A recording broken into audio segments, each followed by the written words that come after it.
ॐ अज्ञानतिमिरान्धस्य ज्ञानाञ्जनशलाकया चक्षुरुन्मिलितं येन तस्मै श्रीगुरुवे नमः। श्रीचैतन्यमनोभीष्टं स्थापितं येन भूतले स्वयं रूपकदा मह्यं ददाति स्वपदान्तिकं। वन्देऽहं श्रीगुरु श्रीयुतपदकमलं श्रीगुरून् वैष्णवांशं श्रीरूपं साग्रजातं सहगना रघुनाथान्वितं तं सजीवं साद्वैतं सावधूतं परिजनसहितं कृष्णचैतन्यदेवं श्रीराधाकृष्णपादान् सहगना ललिता श्रीविशाखान्वितांश्च। नमः ॐ विष्णुपादाय कृष्णपृष्ठाय भूतले श्रीमते भक्तिवेदान्त स्वामिन् इति नामिने। नमस्ते सारस्वते देवे गौरवाणी प्रचारिणे निर्विशेष शून्यवादी पाश्चात्यदेशतारिणे। जय श्री कृष्ण चैतन्य प्रभु नित्यानंद श्री अद्वैत गदाधर श्रीवास आदि गौर भक्तवृंद। हरे कृष्णा कृष्णा कृष्णा हरे हरे, हरे राम राम राम हरे हरे। हरे कृष्णा कृष्णा कृष्णा हरे हरे, हरे राम राम राम हरे हरे। आप सभी का बहुत बहुत स्वागत है। हम लोग कार्तिक के इस पावन महीने में बहुत सुंदर दामोदर अष्टकम के ऊपर चर्चा कर रहे हैं, जिसको सुन करके, जिसके अर्थ को जान करके, जिसके तात्पर्य को आचार्य द्वारा लिखे गए तात्पर्य को समझ करके उसे गाने का जो आनंद है वो धीरे धीरे दिन प्रतिदिन बढ़ता जा रहा है। और हम लोगों ने अपने जीवन में देखा है कि जब तक हम किसी चीज़ को भली भांति समझ नहीं लेते, उसके अर्थ को जान नहीं लेते, तब तक हमें उस चीज़ को करने में उतना आनंद नहीं आता। पहले आनंद आता था तो केवल और केवल उसके धुन पर हम आनंद लिया करते थे कि हाँ ये धुन है, जब बजता है नमामीश्वरं सच्चिदानंद रूपम लसत कुंडलम गोकुले ब्रजमानम। तो ये धुन सुन करके हम आनंद लेते हैं। लेकिन जब हम आज 7वें श्लोक के ऊपर चर्चा करेंगे, जब हम लोग धीरे धीरे इसके अर्थ को समझते जा रहे हैं, तो साथ साथ इस धुन के साथ साथ हम इसके अर्थ को भी अपने मन में उतारते जाते हैं कि कितने गहराई के साथ सत्यव्रत मुनि ने भगवान श्री कृष्ण से प्रार्थना की है।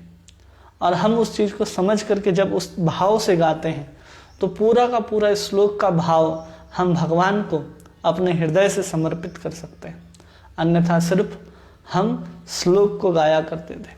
ऐसा नहीं है कि श्लोक को गाने से लाभ नहीं है, श्लोक को गाने से भी बहुत लाभ है। लेकिन जब हम उसके अर्थ को जान करके भगवान के सामने अपने भाव को हम उसमें नियोजित कर सकते हैं, बिना अर्थ को जाने हम अपने भाव को उसमें समावेश नहीं कर सकते। इसलिए हमें कोई भी प्रार्थना हो, कोई भी भाव हो, संस्कृत में लिखा हो या हिंदी में लिखा हो, उसका अर्थ जानने के बाद अगर हम उसे गाएंगे तो हम अपने हृदय के जो भाव हैं उसके साथ मिला सकते हैं, और तब जा कर के हम भगवान को समर्पित कर सकते हैं, जिसमें और आनंद आएगा। इसलिए हम लोग कहाँ तक देखे थे?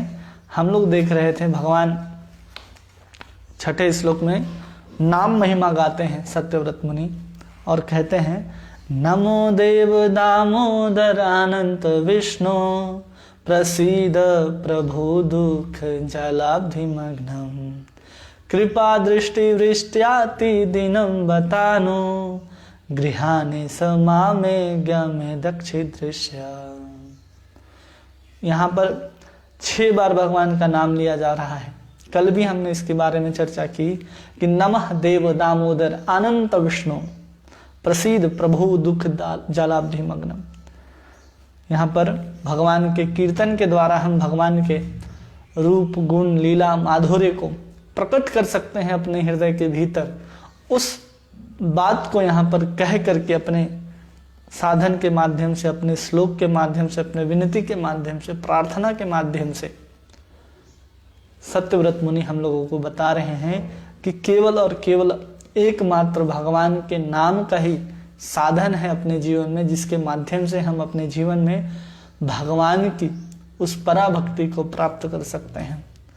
पराभक्ति कहने का तात्पर्य यह है कि हम जो कुछ संसार में देखते हैं वो सब अपरा है, मतलब आज है और कल नहीं है। संसार स्वयं क्या है, मिटने वाला है, जो हमेशा के लिए नहीं है, वो आज है और कल नहीं है। भगवान स्वयं भगवत गीता में कहते हैं कि जो संसार है क्या है, दुखालयम अशाश्वतम असुखम कर्तुमव्यम। यहाँ पर कुछ भी करोगे हमें सुख प्राप्त होने वाला नहीं है, और यहाँ पर जो कुछ करने के बाद हमें प्राप्त होगा वो केवल और केवल दुख ही प्राप्त होगा। कितने भी हम कुछ भी कर लें, जब भगवान कह रहे हैं यहाँ दुख ही मिलता है, तो हम और आप कैसे कह सकते हैं कि यहाँ सुख को भी हम प्राप्त कर सकते हैं। भगवान यहाँ पर दुख इसलिए कह रहे हैं, जैसे आप देखे होंगे कि किसी मदिरालय में जाएंगे तो वहाँ केवल मदिरा मिलती है, विद्यालय में जाएंगे तो विद्या प्राप्त होती है, किसी औषधालय में जाएंगे तो वहाँ औषधियाँ प्राप्त होंगी। उसी प्रकार ये संसार है जो पूरा का पूरा दुख से व्याप्त है।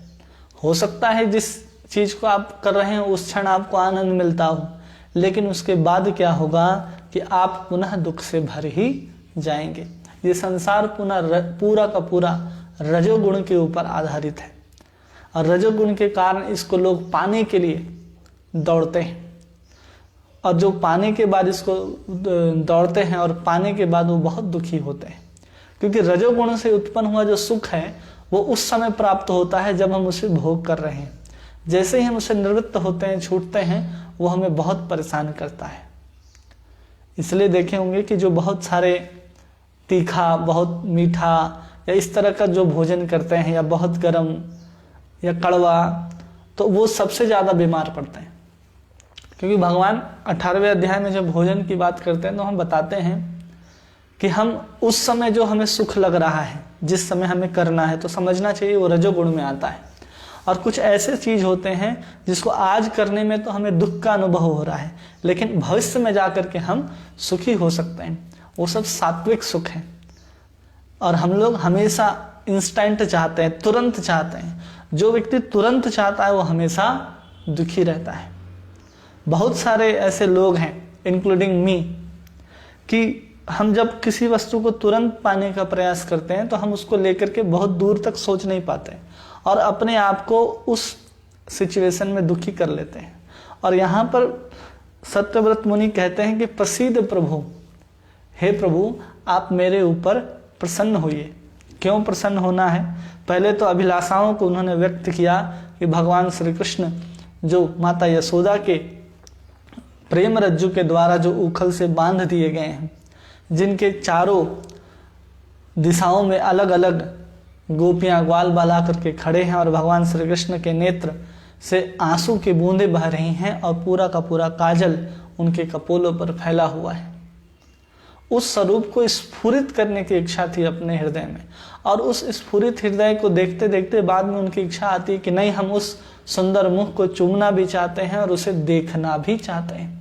केवल स्फुरन की भावना नहीं रही, अब उनके अंदर भावना आई कि हम सामने देखना भी चाहते हैं। लेकिन सत्यव्रत मुनि जब अपने अंदर हृदय में जाते हैं तो देखते हैं कि दुख जलाब्धि मग्नम, मैं बहुत दुखी हूँ इस जल आब्धि, मतलब इस दुख रूपी जो समुद्र है उसके अंदर मैं अपने आप को बहुत दुखी महसूस कर रहा हूँ। और दुखी महसूस कर रहे हैं केवल सत्यव्रत मुनि नहीं, हर व्यक्ति संसार में दुखी है। लेकिन कोई कहता नहीं है कि हम दुखी हैं। जिससे पूछो क्या हाल है तो कहेंगे बहुत बढ़िया। झूठ बोलने में भी कोई उनको संकोच नहीं है। और 10 मिनट उनसे बात करो तो पता चलेगा कि जितना बड़ा दुख होना चाहिए संसार में, सब दुख तो इन्होंने अपने ही अंदर ले रखा है। इसलिए कहते हैं कि हम दुख के पीछे अगर रोएंगे तो हम भगवान का भजन नहीं कर सकते हैं। हमें भगवान का भजन करना है। उस भजन को बताने के लिए ही कि हाँ जीवन, मानव जीवन मिला है, तो उस मानव जीवन को हमको सार्थक करना है। केवल दुखी हैं, संसार में दुख है बोलने से काम नहीं चलेगा। तुलसीदास जी कहते हैं कि अब पछताए होत क्या जब चिड़िया चुग गई खेत, जब हम ऐसे दुख से रोते रहेंगे, अंत में इस संसार से हमको विदा हो जाएंगे। और जब संसार से विदा हो जाएंगे तो हम क्या कर सकते हैं? ये बहुत भगवत कृपा से जो दुर्लभ मानव शरीर मिल रहा है, इस मानव शरीर को हमको भगवान के सेवा में लगाना है। दुर्लभम मानुषम जन्मम तदप्य ध्रुवम अर्थदम। ये जो मानव शरीर मिला है, ये क्या है? बहुत ही दुर्लभ है। इसको तदप्य अर्थम ध्रुवम, इसको एक ही अर्थ में लगाना चाहिए, केवल और केवल भगवान की सेवा में। पशु की तरह सिर्फ आहार निद्रा में भय और मैथुन के चक्कर में हम अपने जीवन को जीते चले जाएंगे, तो जिस बात की चर्चा हम लोग कर रहे हैं, वो लक्ष्य को देख भी क्या, उस लक्ष्य के बारे में जान भी और सुन भी नहीं सकते। इसलिए अपने मनुष्य जीवन को हमें गुरु की कृपा से, साधु की कृपा से, संतों की कृपा से हमें प्राप्त करने का प्रयास करना चाहिए कि हम इस दुर्लभ मानव जन्म को कैसे, इसके अर्थ को निकाल सकते हैं। क्योंकि ये शरीर, मानव शरीर एक दिन नष्ट होने वाला है। ये नष्ट होने से पहले इसका अगर सदुपयोग कर लिया जाए तो यही मानव जीवन की सबसे बड़ी सार्थकता है। क्योंकि जितने भी जानवर हैं, सब मरने के बाद उनके शरीर का कुछ ना कुछ काम आता है। पेड़ भी जब अपने शरीर को छोड़ता है, पूरे सूखते हैं, तो उसकी लकड़ियाँ जलाने के, तो इमारती लकड़ियाँ फर्नीचर बनाने के काम आती हैं। बकरे मरते हैं, या फिर जितने सारे जानवर बनते हैं, उनके ढोल ढाल रस्सी, बहुत सारी चीज़ बनाने में उनके शरीर के काम आता है। लेकिन मानव ही एक ऐसा जानवर है जिसके शरीर का कोई उपयोग नहीं होता उसके मरने के बाद। इसलिए जीते जी जिसका उपयोग किया जा सकता है, उसका जीवन सफल है। ये सोचेगा कि मरने के बाद कुछ हो जाए, तो मरने का सिर्फ जानवरों का उद्धार है।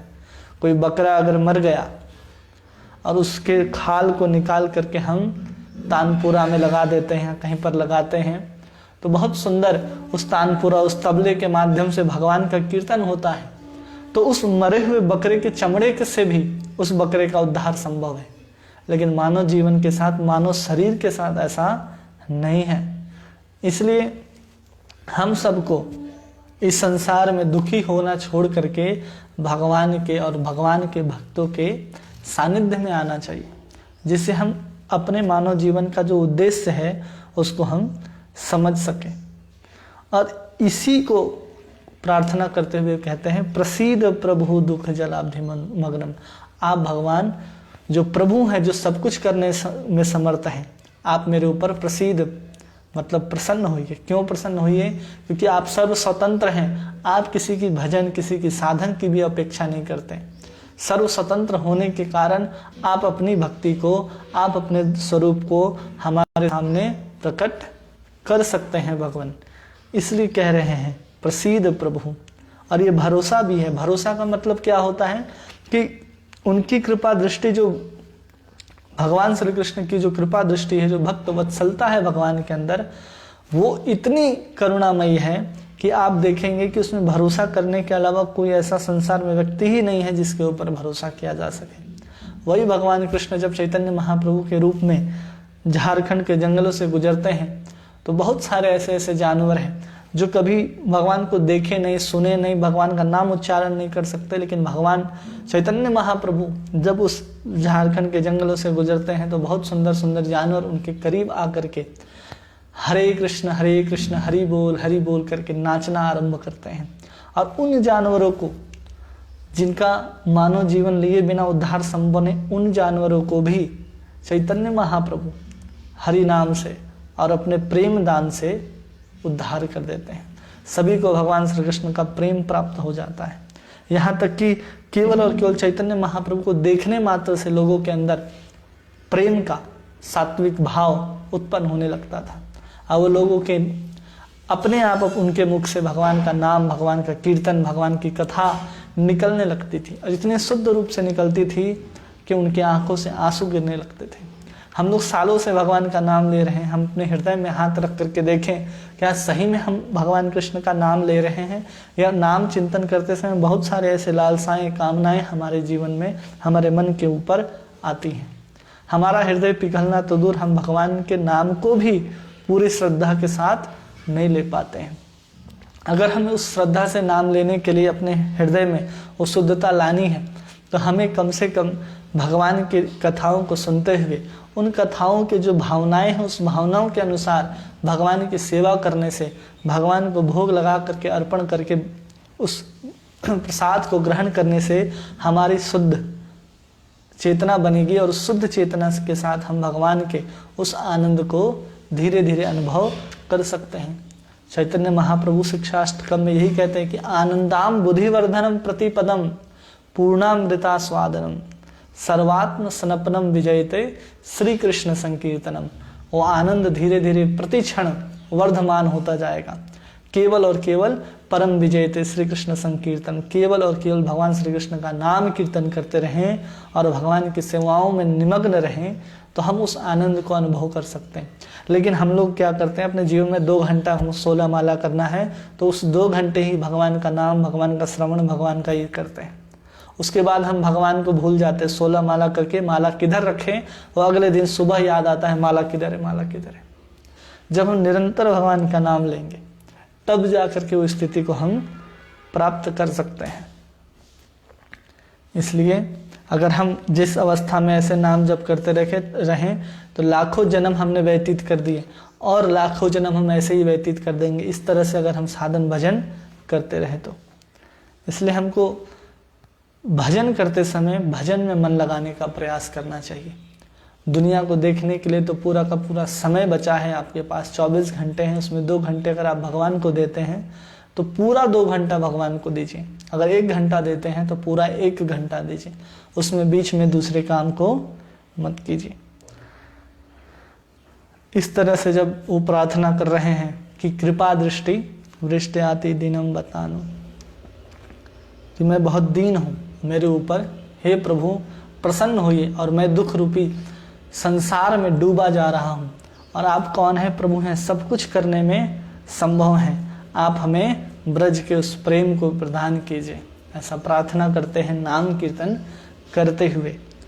और यहाँ पर वो खेद पूर्वक कह रहे हैं कि जो मैं मांग रहा हूँ भगवान लक्ष्य लाभ है, वो लक्ष्य की बात करते हैं, एकदम परम लक्ष्य की।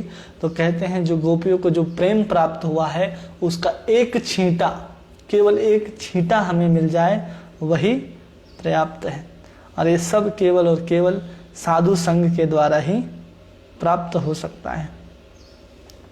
जब बाल गोपाल का दर्शन करते हैं तो कहते हैं कि केवल अब अंदर जो स्फुरण है भगवान का उससे काम नहीं चलेगा। बृहद भागवतामृत में सनातन गोस्वामी बताते हैं कि पिपलायन ऋषि जब गोप कुमार को बता रहे हैं कि दर्शन कैसे होता है तो बताते हैं कि पहले आत्मा में दर्शन होता है, फिर मन में दर्शन होता है, फिर स्फुरण होता है। उदाहरण भी देते हैं गोप कुमार को कि जैसे ब्रह्मा को तपस्या करने के बाद हृदय में ही भगवान का स्फुरण हुआ और हृदय में ही भगवान ने उन्हें वरदान दिया और वो वरदान के कारण ही ब्रह्मा जी इस पूरे ब्रह्मांड को बनाने में सफल होते हैं, उनकी शक्ति प्राप्त होती है केवल स्फुरण मात्र से। लेकिन गोप कुमार कहते हैं कि केवल स्फुरण और नेत्र के अंदर और मन के अंदर दर्शन से काम नहीं चलेगा। मैं तो अपने इन्हीं नेत्रों के साथ मदन गोपाल का दर्शन करना चाहता हूँ, ऐसा गोप कुमार बृहद भागवतामृत में कहते हैं। और भक्ति सिद्धांत सरस्वती ठाकुर प्रभुपाद जी कहते हैं कि व्यक्ति सबसे पहले भगवान का दर्शन अपनी आत्मा में करता है, फिर मन में करता है। जो मन में जो प्रतिबिंब होता है वही श्री गुरु और वैष्णव की कृपा से विग्रह के रूप में बाहर प्रकट होता है। जैसे आप जितने भी इस्कॉन मंदिर हैं जहाँ भी आचार्यों के द्वारा विग्रह स्थापित हैं, जैसे वृंदावन में श्री श्री राधा श्याम सुंदर, तो जो विग्रह श्री प्रभुपाद जी के अंदर था वो विग्रह को उन्होंने विग्रह के रूप में प्रकट कर दिया, स्फुरण को बाहर निकाल के प्रकट कर दिया। जैसे कि मुंबई में श्री राधा रास बिहारी, फिर रूप गोस्वामी के श्री गोविंद देव जी, सनातन गोस्वामी के मदन मोहन जी, जो स्वरूप उनके हृदय में अंदर स्फुरण होता था उसको उसी विग्रह को उन्होंने सामने प्रकट कर दिया है। ये सब केवल और केवल गुरु और कृष्ण की कृपा से होता है। गुरु और कृष्ण हमें क्या करते हैं कि ब्रह्मांड भ्रमिते कौन भाग्यवान जीव, गुरु कृष्ण प्रसादे पाए भक्ति लता बीज। भक्ति लता का बीज जब हमारे हृदय में आरोपण हो जाता है तो वही बीज धीरे धीरे वृक्ष के रूप में बढ़ता है। वो बीज क्या है तो केवल और केवल वो बीज हमारी जो निष्ठा होती है, हमारी जो श्रद्धा होती है, जैसे श्रद्धा, निष्ठा, आसक्ति, भाव, प्रेम, ऐसे हम उसको निरंतर बढ़ाते रह सकते हैं, जिससे हम क्या करेंगे कि हम उस कृष्ण को अपने जीवन में उतार सकते हैं। वो स्फुरन कैसे होता है? जब चैतन्य महाप्रभु संन्यास लेने के बाद उड़ीसा में जाकर के निवास करते हैं और उनकी माता जी सची माता उनको भोग लगाने के लिए जैसे ही आवाज़ देती हैं, हे निमाई, हे निमाई, तो साक्षात चैतन्य महाप्रभु वहाँ पर स्फुरित होकर के, प्रकट होकर के माता सची माता के द्वारा भोग लगाए गए भोग को अर्पण साक्षात ग्रहण करते थे। जब विष्णु प्रिया भोग लगाती थी तो भगवान चैतन्य महाप्रभु स्वयं आकर के ग्रहण करते थे, जबकि उस समय सची माता और विष्णु प्रिया दोनों नवद्वीप के अंदर विराज रहे थे और चैतन्य महाप्रभु जगन्नाथपुरी में विराजते थे, फिर भी वहाँ साक्षात आकर के वो ग्रहण करते थे। कैसे? उनके हृदय में जो भगवान होते थे वही भगवान सामने प्रकट हो जाते थे, जो स्फुरना होती थी वही भगवान सामने प्रकट होकर के भोजन ग्रहण करते थे। इसलिए सबसे पहले भगवान को अगर हम अपने आँखों से देखते हैं तो उस राधा श्याम सुंदर को, राधा गोविंद को अपने आँखों के माध्यम से अपने हृदय के अंदर उतारना होगा, फिर उसको साधन के माध्यम से आत्मा से मिलाना होगा, फिर वही विग्रह हमारे सामने जब प्रेम के स्तर तक पहुँचेंगे तो वही विग्रह हमारे सामने साक्षात नंद नंदन कृष्ण के रूप में प्रकट हो जाते हैं। जब व्यक्ति ऐसे स्फुरन होते जाता है और धीरे धीरे व्यक्ति भजन करता है इस माध्यम से, तो जितने भी अनर्थ हैं उसके जीवन में साधन काल के, सब समाप्त हो जाते हैं और धीरे धीरे वो नित्य वृंदावन में प्रवेश कर जाता है। और इसका दूसरा अर्थ है कि यहाँ पर जब प्रभु, देव और विष्णु जब कह रहे हैं, विष्णु का अर्थ होता है जो सर्वव्यापक है, तो उसको कह रहे हैं कि जो विष्णु है जिसको कोई भी लीला होता है तो सभी देवी देवता आकर के देख सकते थे। नरसिंह भगवान जब हिरणाक्ष को मार रहे हैं, चाहे वराह के रूप में वो हिरणाक्ष को मार रहे हैं, जितने भी असुरों को मारने के लिए भगवान प्रकट हुए, चाहे मोहिनी अवतार में असुरों को मोहने के लिए भी जब प्रकट होते हैं, उस समय भी सभी देवताओं ने भगवान का दर्शन प्राप्त किया है। लेकिन जब वृंदावन के अंदर कृष्ण के रूप में भगवान आते हैं और गिरिराज के अंदर जो अनेक सुंदर सुंदर कंदराएं हैं, गुफाएं हैं, निकुंज हैं, जहां प्रवेश करके जब वो निकुंज लीला को संपादित कर रहे होते हैं तो बड़े बड़े देवता आदि भी भगवान श्री कृष्ण का उस रूप का दर्शन नहीं कर पाते। तो इस रूप में भी कहा जाता है कि यही है सर्वव्यापी का अर्थ। तो वही चाहते हैं कि जहां पर बड़े बड़े देवी देवता भी आपका दर्शन नहीं कर सकते भगवान श्री कृष्ण, मैं चाहता हूं कि उसी निकुंज के सफाई करने के लिए जो झाड़ू का इस्तेमाल होता है, उस झाड़ू का एक सीख बन जाऊं, ये अभिलाषा है। ऐसा सनातन गोस्वामी लिखते हैं, जिससे मेरा जीवन सार्थक हो जाएगा। और फिर कहते हैं नमो देव दामोदर, फिर से एक व्याख्या है नमो देव दामोदर। तो वापस वही बात को कहा जा रहा है कीर्तन को, कि बार बार कीर्तन के द्वारा जिस कृष्ण को गोपियों ने साक्षात दर्शन किया है, कीर्तन के माध्यम से साक्षात प्रकट किया है, हे देव, हे दिव्य रूप वाले, विशिष्ट या अद्भुत विशिष्ट रूप वाले भक्त वत्सल, हे दामोदर, हे मैया के रज्जु से बंधने वाले, हे अच्युत, हे अचिंत शक्ति संपन्न, हे कृष्ण, हे अनंत शक्तिशाली, हे अनंत, हे सर्वव्यापक, हे अंतर्यामी, इतने सारे नामों को लेकर के उच्चारण करते हैं और कहते हैं कि आप हमें क्या होंगे, धीरे धीरे प्राप्त हो जाएंगे। और उसी को फिर आगे समझाते हुए कहते हैं बहुत सुंदर, हे ईश, ईश का यहाँ एक अर्थ लिखा गया जो सबके नियामक है, जो सबके नियामक है, जो नियंत्रण करता हो वही ईश्वर है। मतलब थोड़ा बहुत तो हम लोग भी नियंत्रण कर लेते हैं, लेकिन थोड़ा ही बहुत। अगर सर दर्द हो रहा है तो हम कहें कि ये सर मत दर्द दो, पैर हाथ अगर दर्द दे रहा है तो हम उसको ठीक नहीं कर सकते। लेकिन किसी वस्तु को उठा करके एक जगह से दूसरी जगह करना है तो उसके ऊपर हमारी इच्छा करने की जो स्वतंत्रता है वही हमको थोड़ा सा ईश्वर बनाती है, 0.001% बस। केवल और केवल हम इच्छा ही कर सकते हैं, कार्य तो प्रकृति और परमात्मा के द्वारा ही संपादित किया जाता है। तो यहाँ हे ईश जो सबके नियामक हैं, वो कहते हैं आपकी कृपा पाने के बाद हमें दूसरों की कृपा की कोई अपेक्षा नहीं रह जाती और आपकी कृपा केवल गुरु वैष्णव की कृपा से ही प्राप्त हो सकती है। मैं कोटि कोटि जन्मों से इस संसार में भटक रहा हूँ, जो अपने देहात्म बुद्धि के साथ मैं अपने आप को दीनहीन, कृपा दृष्टि वेष्टया तु दीनम बतानु, अनंत काल से भटकने के कारण अपने आप को दीनहीन महसूस कर रहा हूँ। भगवान आप मुझे यज्ञ के ऊपर कृपा करें और मुझे क्या करें, साक्षात भगवान दर्शन दीजिए। इन आँखों के द्वारा हम दर्शन लेना चाहते हैं। ये कह रहे हैं सत्यव्रत मुनि कि मैं इन्हीं आँखों के द्वारा दर्शन चाहता हूँ। और उस श्लोक में कहते हैं माँ में अध्यक्ष दृश्य, मैं इसी आँखों के द्वारा भगवान आपका दर्शन करना चाहता हूँ। आप जल्दी से हमारे सामने प्रकट हों। और ये सब केवल और केवल भगवान पर विश्वास रखते हुए, गुरु और वैष्णव पर विश्वास रखते हुए अगर हम करेंगे तो ही हम अपने जीवन में इस चीज़ से प्राप्त कर सकते हैं। अगर हम ऐसे साधु संग मिल जाए तो उस साधु संग का प्रभाव ही हमारे हृदय पर नहीं होता। क्यों? क्योंकि हमें उन पर पूर्ण विश्वास ही नहीं है। उन साधुओं पर मिलने के बाद भी साधुओं के ऊपर हमारा विश्वास नहीं है।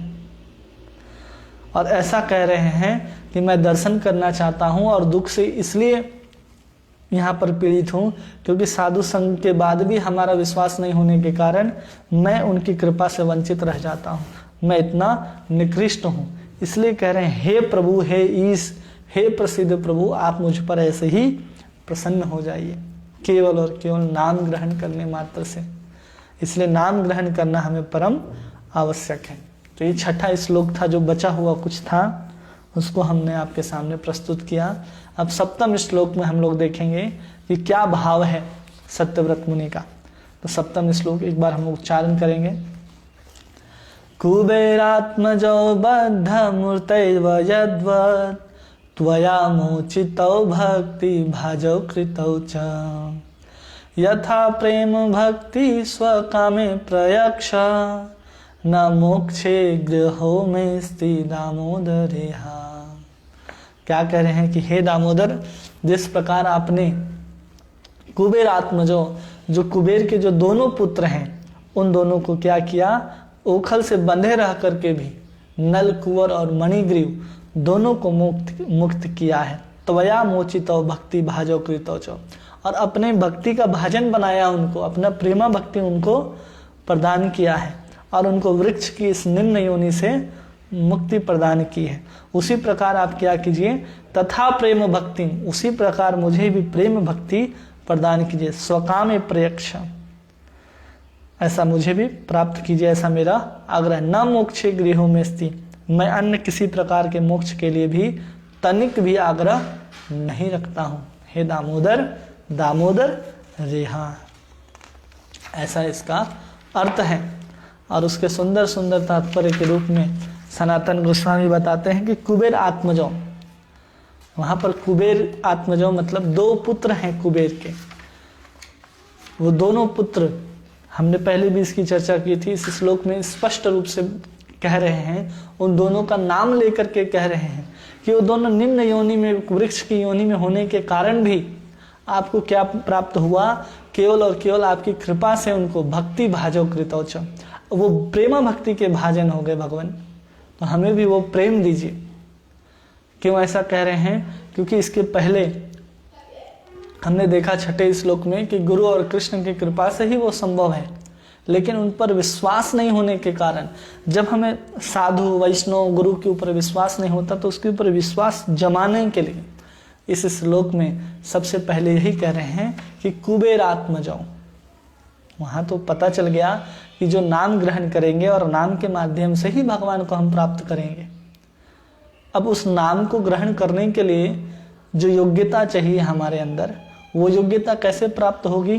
तो भगवान की कृपा से। जब भगवान कृपा करते हैं तो ही हमारे जीवन में कोई साधु संत का मिलन होता है, कोई संत हमारे जीवन में आते हैं, कोई ऐसी शिक्षा हमें प्राप्त होती है कि हम कृष्ण की तरफ मुड़ जाते हैं। ये सब कृष्ण की कृपा है। और उसी कृपा की उपेक्षा करते हुए अगले श्लोक में कहते हैं कुबेर आत्मजो, जो कुबेर के दोनों पुत्र जो नलग्रीव और मणिग्रीव थे, वो दोनों अर्जुन वृक्ष के रूप में वहाँ पर एक निम्न योनि, मतलब वृक्ष की योनि अत्यंत निम्न मानी जाती है, क्योंकि एक स्थान से दूसरे स्थान पर जा भी नहीं सकता।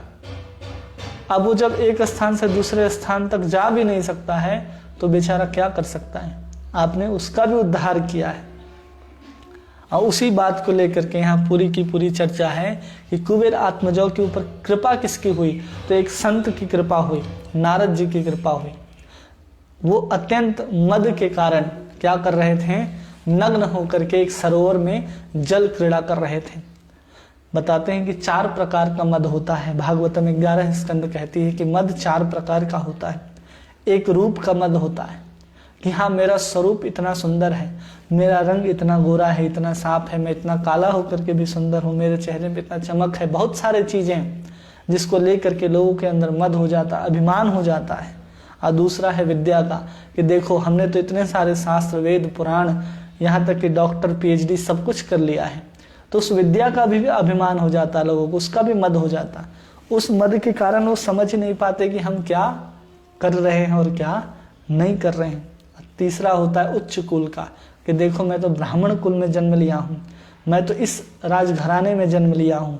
ऐसे उच्च कुल में जन्म लेकर के भी उसको उच्च कुल का अभिमान हो जाता है, जिसके कारण वो गलत कार्य में प्रवृत्त हो जाते हैं। और तीसरा होता है धन और ऐश्वर्य का मद कि देखो मेरे पास तो इतने सारे रुपए, पैसे, गाड़ी, बंगला है, उसके कारण भी लोग एक दूसरे से सही व्यवहार नहीं कर पाते और गलत कार्यों में उस धन को, उस ऐश्वर्य को लगाना आरंभ करते हैं। ये 4 प्रकार के मद से वो भी दोनों पुत्र कुबेर के मदांत थे और वो जल क्रीड़ा कर रहे थे कुछ स्त्रियों के साथ। उसी समय नारद जी नारायण नारायण अपने वीणा में गान करते हुए उस सरोवर के करीब पहुंचते, देखते हैं कि दोनों कुबेर के पुत्र यहाँ पर जब दिन के उजाले में ऐसे कौन सा घृणित कार्य कर रहे हैं।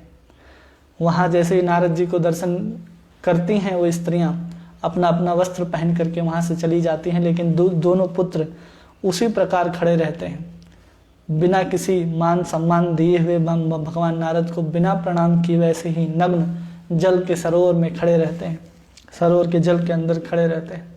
नारद जी उनको श्राप देते हैं कि देखो कि तुम लोग दोनों वृक्ष की योनि में प्राप्त करोगे, क्योंकि तुम्हारे अंदर कोई शर्म, कोई हया, कोई लाज नहीं बचा। जब ऐसा श्राप, अभिशाप उनको प्राप्त होता है, दोनों उनके शरण में गिरते और कहते हैं कि आप हमारे उद्धार का कोई उपाय बताइए, हमें क्षमा कीजिए, आपने श्राप दिया, उसका कोई उद्धार। तो नारद जी कहते हैं कि द्वापर के अंत में जब स्वयं भगवान श्री कृष्ण इस धराधाम में अवतार ग्रहण करके आएंगे, तब उनके ही द्वारा तुम्हारा उद्धार होगा। तो यहाँ पर जब वहाँ पर साधु संघ की कृपा से जब हम बात कर रहे थे कि हमें ये प्राप्त होगा, तो कुबेर आत्मा जो यहाँ पहले ही इस श्लोक में पहले ही शब्द लिखा गया, इसका कारण यही है कि केवल संत की कृपा से ही, उस नारद जी की कृपा से ही दोनों पुत्र का उद्धार संभव है। तो हमें भी क्या कीजिए कि ऐसे साधु के संग को प्रदान कीजिए, ऐसा सत्यव्रत मुनि जी कह रहे हैं, ऐसा तात्पर्य निकालते हैं हमारे आचार्य कि हमें प्राप्त होने चाहिए। और जब माता यशोदा बांध करके रखेगी उखल के साथ भगवान कृष्ण को, और उखल घसीटते हुए जब दोनों वृक्ष के बीच से गुजरेंगे और तुम दोनों पूरी धरती पे धाराशायी होकर के गिर जाओगे, तब जाकर के तुम्हारा उद्धार होगा। ये दोनों यहाँ पर जो धाम है वहाँ पर कुबेर के पुत्र के रूप में जाने जाते हैं, लेकिन नित्य धाम में जो अप्रकट वृंदावन है जिसको हम देख नहीं सकते, वहाँ पर इस नलग्रीव और मणिग्रीव का नाम है मधुकंठ और स्निग्ध कंठ। मधुर कंठ के द्वारा ये भगवान के सुंदर सुंदर लीलाओं का गान करते हैं, और मधुर कंठ से भी ये लोग दोनों श्री कृष्ण के सुंदर सुंदर लीलाओं का गान करते हैं। ये लोग दोनों जाकर के बताते हैं कि देखो यहाँ ऐसा हुआ था, ऐसा हुआ था। यही दोनों वहाँ पर लीलाओं को गान करते हैं। जो भी लीला यहाँ पर होती हैं वो लीलाओं को ये साक्षात रूप में दर्शन करते हैं, और नित्य वृंदावन में जाकर के ये अलग अलग ब्रह्मांड में हो रही लीलाओं को सुनाते हैं। यही है मणिग्रीव और नलग्रीव, मधुकंठ और स्निग्ध कंठ। और उस साधु की कृपा से हमें क्या होती है? श्रद्धा उत्पन्न होती है। क्या होती है श्रद्धा? कि जब हम जो भी भक्ति बढ़ाने वाले जो वस्तुएं हैं हमारे जीवन में, जैसे तुलसी, साधु, शास्त्र, वैष्णव, तिलक, गोपी चंदन, धाम, जितने भी वस्तु हैं जो भगवान से ही संबंधित हैं, उन सब के प्रति हमारे अंदर विश्वास और श्रद्धा आनी चाहिए। तो अगर ऐसा विश्वास होने लगे तो समझना चाहिए हम अभी श्रद्धा के अधिकार पर पहुंच गए हैं। लेकिन हम भगवान के साधुओं पर, शास्त्रों पर, धाम पर, नाम पर जब अंगुली उठाएंगे कि ऐसा कैसे संभव है, ये ऐसा कैसे होगा, तो समझना चाहिए अभी तक उसके ऊपर श्रद्धा व्यक्ति की नहीं आई है, उसका विश्वास उसके ऊपर नहीं जमा है। क्योंकि भगवान को प्राप्त करने के लिए सबसे पहली सीढ़ी है, वो है श्रद्धा। भक्ति रसामृत सिंधु में कहते हैं कि आदौ श्रद्धा ततः साधु संग अथ भजन क्रिया ततो अनर्थ निवृत्ति स्यात् ततो निष्ठा रुचिस्ततः अथ आसक्ति ततो भावस्ततो प्रेमा विद्यंचति साधक नामायम प्रेमना प्रादुर्भावे भवित क्रमः। ये सब एक एक क्रम के बाद हमारे जीवन में आते चले जाते हैं। कैसे आते चले जाते हैं? तो जब हम सुकृति, वो भी कैसा सुकृति होना चाहिए? सुकृति दो प्रकार के होते हैं। एक, किसी को हम धन दे दिए, किसी को भोजन करा दिए, किसी के लिए कुआं खुदवा दिए, या किसी के लिए अन्न भंडार लगा दिए, तो वहां से जो हमें पुण्य प्राप्त होते हैं वे हमें स्वर्ग दे सकते हैं, लेकिन भगवान की भक्ति नहीं दे सकते। लेकिन हम वही किसी साधु के दर्शन कर लें, साधु को अगर प्रणाम कर लें, जिनके हृदय में स्वयं भगवान कृष्ण चल करके विश्राम करते हैं। गोविंद, वैष्णव गोविंद विश्राम कहाँ पर है? कि तुम्हारे हृदय गोविंद विश्राम। केवल और केवल वैष्णव के हृदय में ही भगवान गोविंद विश्राम करते हैं। जब उन साधुओं की कोई सेवा कर देता है, उन साधुओं को कोई प्रसन्न कर देता है, तो वहां से जो सुकृति उत्पन्न होती है, जो वैष्णव जनों की सेवा करने के बाद जो सुकृति उत्पन्न होती है, उस सुकृति के कारण हमारी शास्त्र में, साधु में श्रद्धा उत्पन्न होती है। हम बहुत सुकृति करते हैं, दान दक्षिणा ये सब वो सब करते हैं, वो दान दक्षिणा देने से हम स्वर्ग लोग जा सकते हैं, लेकिन भगवत धाम नहीं जा सकते।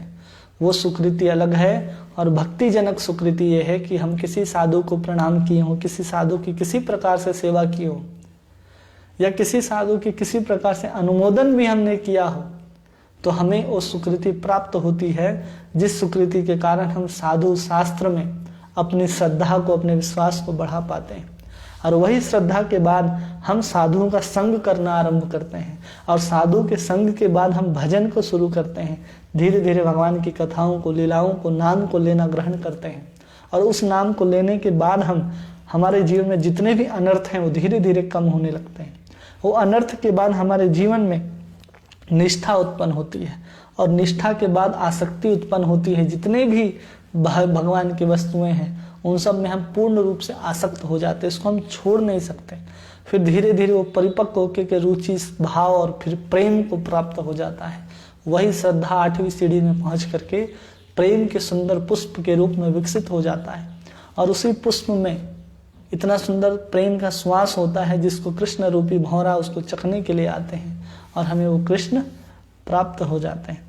तो ये सत्यव्रत मुनि का आशा है यहाँ पर कि कुबेर आत्मजो, जैसे आपने कुबेर का उद्धार किया केवल साधु के कारण से, केवल श्रद्धा साधु संघ के कारण से हमें प्राप्त हुआ, उसी तरह आप क्या कहिए, त्वया मोचितो भक्ति भाजो कृतो च, आपने उनको मुक्त कर दिया और भक्ति भाजो कृतो च, उसको अपने भक्ति का भाजन बना दिया। तथा प्रेम भक्ति, वैसा ही प्रेम भक्ति आप हमें क्या, स्वकामे प्रयक्ष, मैं न मोक्ष की कामना रखता हूँ न और किसी प्रकार की भौतिक कामना रखता हूँ, इसलिए आप हमें क्या दीजिए, केवल और केवल उस प्रेम को प्रदान कीजिए। इसलिए यहाँ सत्यव्रत मुनि की प्रार्थना सुनकर के मानो श्री कृष्ण कह रहे होंगे, तुम संसार के दुखों से आत्यांतिक अगर निवृत्ति चाहते हो तो मोक्ष ग्रहण कर लो। लेकिन यहाँ पर कहते हैं कि चाहे मुझे संसार में कितने भी कष्ट मिले भगवान, लेकिन संसार के अनुसार अगर नरक भी जाना पड़े, क्यों कोई भी योनि में क्यों न जाना पड़े, सब कुछ भोगने के लिए तैयार हूं, लेकिन आपके भक्तों का संग सदा बना रहे। क्योंकि वो दोनों जो पुत्र थे वो दोनों वृक्ष की योनि को प्राप्त हुए, फिर भी कृष्ण उनको प्राप्त हुए केवल साधु की कृपा से। इसलिए यहाँ पर किसी भी योनि, किसी भी दुख, किसी भी नरक में जाने के लिए तैयार हैं सत्यव्रत मुनि, लेकिन शर्त इतना ही है कि हमें साधु का संग प्राप्त हो। इसलिए कहते हैं ना, भागवत में कहते हैं ममोत्तम श्लोक जनेषु सख्यम, कि जितने उत्तम श्लोक हैं जो भगवान के वैष्णव जन हैं वो हमारे मित्र के रूप में हो, हमारे सखा के रूप में हो। संसार चक्रे भ्रमता स्वकर्म भी, संसार में मैं कहीं भी भटकता रहूं अपने कर्मों के कारण। तन्मया आत्मजात गृहेषु आसक्त चित्तस्य नाथन भूयात, कुछ भी क्यों न करूं, मेरा हमेशा चित्त भगवान के उन भक्तों की सेवा में और संग में लगा रहना चाहिए। अगर हम ऐसा करते हैं तो हमारे जीवन में धीरे धीरे भगवान को पाने का जो लोभ उत्पन्न होगा हृदय में, उसी लोभ से हम जगत में पूज्य हो जाएंगे। जो भी भक्त हैं वो क्या होते हैं, भगवान को अपने हृदय में अपने लोभ से ही प्रकट कर लेते हैं। जैसे हम जिस चीज़ का लोभ करते हैं उसको पाने के लिए कितना प्रयास करते हैं, कितने उत्कंठित हो जाते हैं। एक लोभी व्यक्ति देखिए क्या क्या प्रयास नहीं करता। उसी प्रकार हम लोभी बने तो केवल कृष्ण को प्राप्त करने के लिए लोभी बनेंगे, तो वही लोभ रागानुगा भक्ति बन जाती है। और उस लोभ के बाद जो हम भजन साधन करते हैं तो हमारे जो भगवान जो अजीत हैं, जिसको कोई आज तक जीत नहीं सका, वो भी हमारे वशीभूत हो जाते हैं और उनको अपने हृदय में बिठा करके रख सकते हैं। यही आशा करके कह रहे हैं भगवान से सत्यव्रत मुनि कि हे प्रभु, आप मैया के जो प्रेम रज्जु से बंधे हैं उसी बंधन वाले रूप सदा मेरे हृदय में विराजमान हुई और वही मेरे आंखों के सामने दर्शन दीजिए और उन्हीं के प्रेम को हमें प्रदान कीजिए, जैसे आपने कुबेर के पुत्रों को दिया है। तो ये थी 7वें श्लोक की व्याख्या। कल हम लोग 8वें श्लोक को देखने का प्रयास करेंगे, जहाँ तक संभव हो, 1 या 2 दिन में भी हो तो उसको हम लोग करके समाप्त करेंगे। आप सभी पुनः 7:30 बजे फेसबुक लाइव, या जो लोग लाइव नहीं देखते हों वो हमारे यूट्यूब चैनल बलभद्र दास में जा कर के इन सारे के सारे उपदेशों को, श्लोकों को, प्रवचनों को सुन सकते हैं और अन्य बहुत सारी चीज़ें वहाँ पर हैं जो आप जिसका लाभ उठा सकते हैं। आप सभी का बहुत बहुत धन्यवाद। हरे कृष्णा।